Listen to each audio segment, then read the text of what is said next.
epic music, right? That is the official Battlefield 1 theme song. And it takes a return to the classic style rather than just being full of dubstep and scratches. I think that is a really cool tune. It sounds really epic. Imagine going into battle with that thing blaring behind you. But today, we're actually talking about Battlefield 1 Premium. It has been announced and it's been detailed to some extent. And I think it's time that we have a chat about whether Premium represents a good deal for consumers. There are, of course, two sides to this argument, and I'll be presenting both of those today, starting with the negative, moving to the positive, and then giving my own opinion at the end. You're welcome to leave your own opinions in the comments, but remember, keep things civil and polite. Everyone has different opinions, and that's okay, and that's a good thing because it fuels conversation. But no one deserves to be attacked because their opinion is different to yours. So first of all, let's quickly list what Premium actually contains this time around for Battlefield 1. First up, you get 16 new multiplayer maps released in 4 different themed expansions, new armies like the French and the Russian Empire, 20 new weapons spaced over those 4 expansion packs. We get new vehicles, new game modes, new operations, which is a game mode in itself, but you'll get more battles to play, and more elite classes. You'll get a number of battle packs. I can't find the official number, but it is listed there that you will get some, and 2 weeks early access to the expansion packs when they're released. All of this comes at a price of $50, £40, or €50. And the first DLC will be launching in March 2017, and it will be called They Shall Not Pass. So when you look at this offering then, what negatives can you pull from the announcement? Well, first of all, the route taken in previous EA games has held fast and true, with new maps, weapons, modes, and vehicles all still locked behind a paywall. You can only access these features if you cough up for the Premium Pass or purchase the expansion pack separately. This, as we know from previous titles, splits the player base up into little sections, with some people owning the expansions and being able to play them, and others stuck just playing the base game. Not only that, but if you choose just to purchase one single expansion, then you're only entitled to play on those maps with those weapons, etc. This means the majority of players who've only got the base game will keep those maps populated all of the time, but the expansion maps and the content will become less and less populated as more expansions are released. And in many cases, this is a massive shame, as a lot of the content that comes out in the expansions can be very different and engaging to what comes in the base game. If you look at Battlefield 3 Aftermath as an example, that's one of the best expansions to date in the franchise, and it really changed up what Battlefield 3 offered, but it was stuck behind a paywall. And secondly, the price of that paywall. $50, £40, or €50 is a fairly large chunk of money, and not everyone can afford to lay that kind of money down on top of the $60, £50, or €60 that they've already paid for the base game. You might not have that kind of income to really commit to one video game, and therefore you're effectively being punished for not paying enough to access all of the content. Not only that, but the 2-week early access timer that's available for being a member of Premium means again that you'll be even further behind the rest when the expansion does finally become available for you to purchase separately. Money is a massive topic when it comes to gamers. On console, you need to buy the system, you need to pay for the online pass, then you need to buy the games, and then you have to buy the premium offering as well. I mean, the money just keeps amping up. It's the same for PC gamers. You've got to buy your PC. If you want to upgrade your PC to play the next game, then you need to pay money to do that. Then you've got your internet bill to pay. Then you buy the game, and then you have to pay even more to access the expansion packs. It is a never-ending cycle of money going in, and I do understand a lot of people can't afford to buy all of this stuff continuously throughout the year. Some people might have to do overtime to get the money to buy what they want.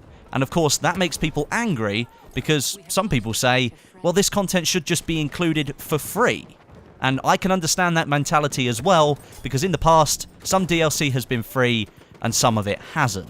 So it is a very divided opinion, and I can understand that some people just don't have the money to commit to these kind of expansion packs.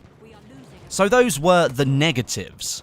What positives can we pull from this announcement?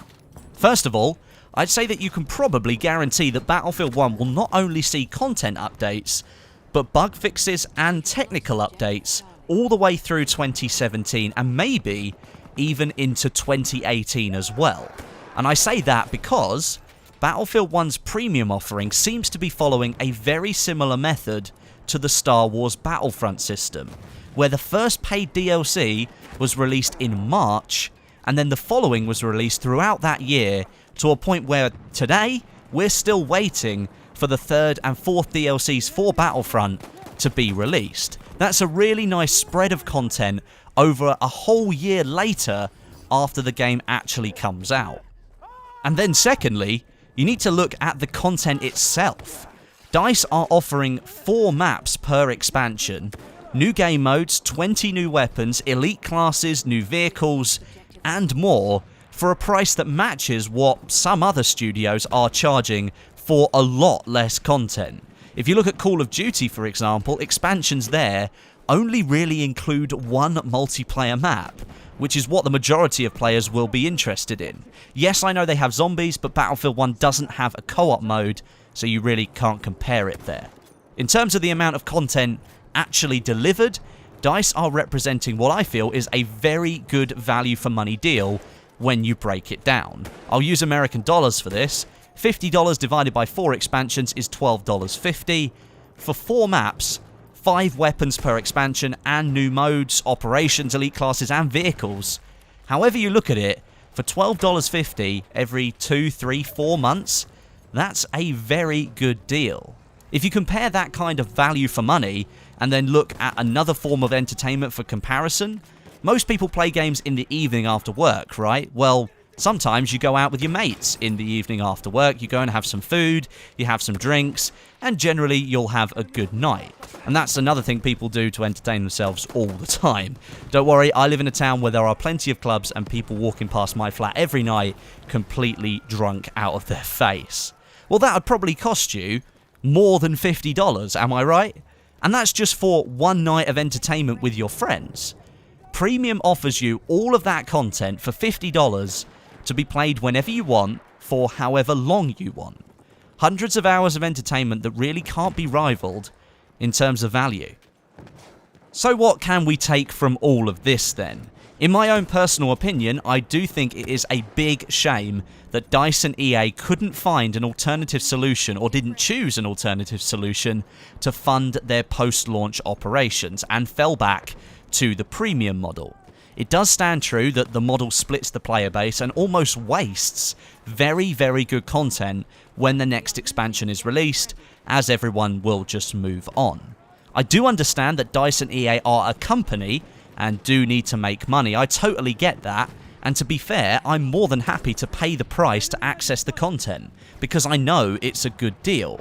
But I know many people out there who will still be very unhappy with this decision, and I understand that completely as well. They perhaps won't have the money right there and then to lay down premium, and then they feel annoyed that they're left out when their friends can go and play, or they just don't like the model in general and don't feel that post-release content should be charged for. One redeeming factor is this, and you know, it is kind of like the saving grace if you want to look at it that way.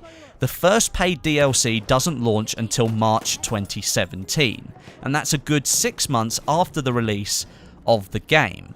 That gives people plenty of time to perhaps save up the money and buy premium once the first expansion has been released. Not only that, but DICE has also stated that free content will be released for Battlefield 1. I mentioned this in a previous video, but included in all purchases of the game will come at least one free map drop, and likely again, if we look to Battlefront as a comparison, they got multiple maps added to the game for free, the new Endor and Hoth maps, hut contracts with free weapons to unlock, different game modes added to other maps. There's still plenty of free content there. It was extremely well received by the community, and I'd be surprised if DICE doesn't follow that path to keep players engaged and interested in Battlefield 1. So there you are, premium detailed, all the information you need to know, and a little bit of an argument for and against.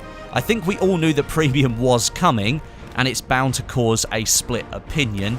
Make sure you leave your comments down below, but remember, keep it civil, keep it clean, and let's have a good conversation. Thank you very much for watching, and until next time, my name is Westie, and I'll catch you guys in the next video.